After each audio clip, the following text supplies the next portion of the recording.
السلام علیکم ورحمۃ اللہ وبرکاتہ۔ محترم سامعین کرام، آپ سن رہے ہیں 50 وہ مسائل جن میں غیر مقلدین نے امام بخاری علیہ الرحمہ کے اجتہاد کو نہیں مانا ہے۔ تو اس سلسلے میں یہ دوسری ویڈیو ہے۔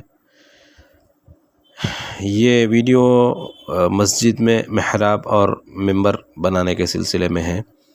تو اس میں دیکھیے آپ، آگے یہ ہے کہ حضرت امام بخاری علیہ الرحمہ نے بخاری شریف میں جلد 1 صفحہ 71 پر حضرت سلمہ ابن اکوع رضی اللہ عنہ کی حدیث سے روایت کی ہے، جس کے الفاظ یہ ہیں کہ حضرت سلمہ ابن اکوع رضی اللہ عنہ فرماتے ہیں، مسجد نبوی کی یعنی قبلے کی دیوار اور ممبر کے درمیان اتنا بھی فاصلہ نہ تھا کہ ایک بکری گزر سکے۔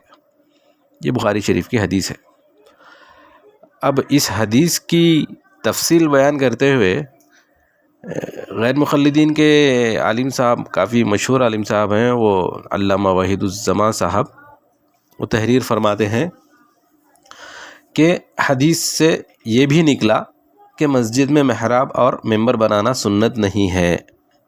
یہ ان کی اپنی تشریح ہے، اور آگے لکھتے ہیں کہ محراب تو بالکل نہیں ہونا چاہیے اور ممبر لکڑی کا علیحدہ رکھنا چاہیے۔ ہمارے زمانے میں یہ بلا عموماً پھیل گئی ہے، ہر مسجد میں محراب اور ممبر چونے اینٹ کے بنائے جاتے ہیں۔ یہ وحید الزمان صاحب کی تحریر ہے، اور یہ کتاب ہے ان کی تیسیر الباری، جلد 1 صفحہ نمبر 342 پہ۔ اب دیکھیے سامعین کرام، بخاری شریف کی حدیث سے تو ہمیں یہ معلوم ہو رہا ہے کہ حضرت صلی اللہ علیہ وسلم کے دور مسعود میں مسجد نبوی میں محراب نہیں تھی، اور علامہ وحید الزمان صاحب کے نزدیک محراب بنانا غیر مسنون ہے، اور اس سے بھی بڑھ کر مولانا عبدالستر صاحب ہیں ان کے، وہ بھی کافی مشہور ہیں، ان کے نزدیک تو یہ بدعت ہے محراب اور ممبر بنانا۔